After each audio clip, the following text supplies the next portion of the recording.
السلام علیکم، بسم اللہ الرحمن الرحیم۔ تو مکہ کی تاریخ کا واقعہ اسلامی تاریخ کے سب سے اہم و ایسے کل واقعات میں سے ایک ہے۔ واقعہ 20 رمضان 8 ہجری 10 جنوری 630 عیسوی کو پیش آیا، جب نبی کریم صلی اللہ علیہ وسلم نے مکہ کو بغیر خون ریزی کے فتح کیا۔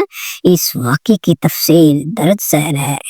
فتح مکہ سے پہلے مسلمانوں اور قریش کے درمیان حدیبیہ کا معاہدہ 6 ہجری ہوا تھا۔ اس کے تحت دونوں فریقوں نے 10 سال تک جنگ نہ کرنے پر اتفاق کیا۔ پھر بھی قریش نے اس معاہدے کی خلاف ورزی کی جب ان کے حلیف قبیلہ بنو بکر نے مسلمانوں کے حلیف قبیلہ بنو قزا پر حملہ کیا۔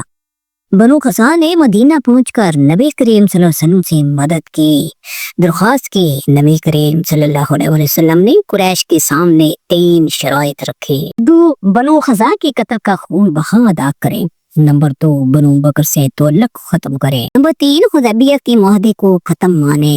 قریش نے تیسری آپشن کا انتخاب کیا، جس کے بعد نبی اکرم صلی اللہ علیہ وسلم نے مکہ پر چڑھائی کا فیصلہ کر لیا۔ نبی کریم صلی اللہ علیہ وسلم نے 10 رمضان 8 ہجری 10,000 صحابہ کرام کے ساتھ مدینہ سے مکہ کی طرف روانگی اختیار کی۔ آپ نے یہ سفر انتہائی خفیہ رکھا تاکہ قریش کو تیاری کا موقع نہ ملے۔ جب لشکر مرار الزہران پہنچا تو وہاں پڑاؤ ڈالا اور تمام لشکر کو مشانے جلانے کا حکم دیا تاکہ دشمن پر رعب طاری ہو۔ اسی دوران ابو سفیان جو قریش کے سردار تھے حالات کا جائزہ لینے کے لیے نکلے تو حضرت عباس رضی اللہ تعالی عنہ نے انہیں نبی کریم صلی اللہ علیہ وسلم کے پاس لے جا کر امان دلوائی۔ مکہ میں داخلہ، نبی کریم صلی اللہ علیہ وسلم نے مکے میں داخلے کے لیے 4 راستے مقرر کیے۔ حضرت خالد بن ولید کی سربراہی میں ایک لشکر جنوبی جانب سے داخل ہوا۔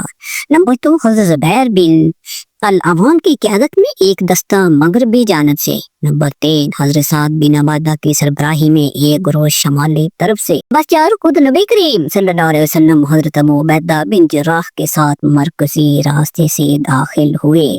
قریش نے صرف حضرت خالد بن ولید کے لشکر کے سامنے تھوڑی مزاحمت کی، جس میں کچھ لوگ مارے گئے، باقی تمام جگہوں پر کوئی خون ریزی نہ ہوئی۔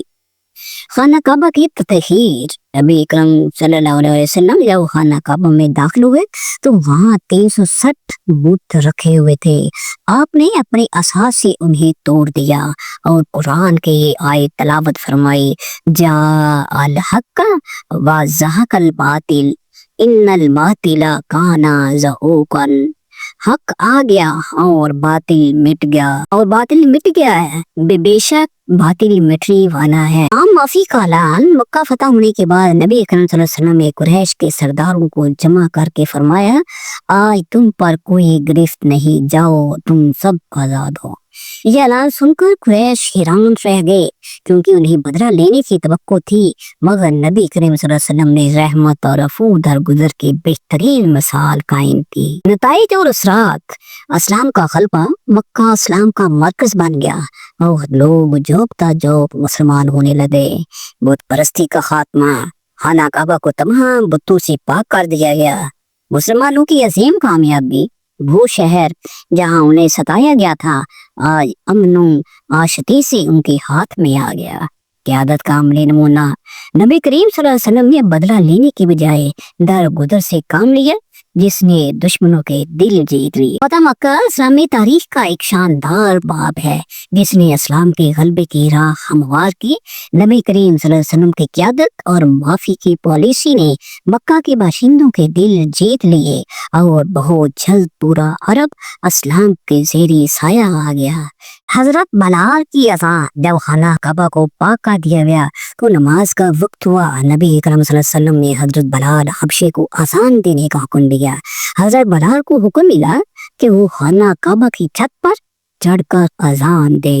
یہ وہی حضرت بلال تھے جنہیں مکہ کے سردار میں گناہ سمجھ کر ذلیل کرنے کی کوشش کی تھی، مگر آج وہی حضرت بلال اللہ کے نبی کے حکم پر بیت اللہ کی چھت پر کھڑے ہو کر اسلام کی سب سے پہلے فتح یابی آسان دے رہے تھے۔ یہ وہی حضرت بلال تھے جنہیں مکہ کے سردار نے غلام سمجھ کر حضرت بلال کی پرجوش اور روح پرور اذان مکہ کی فضاؤں میں گونجی تو کئی قریش سردار جو ابھی تک کفر پر تھے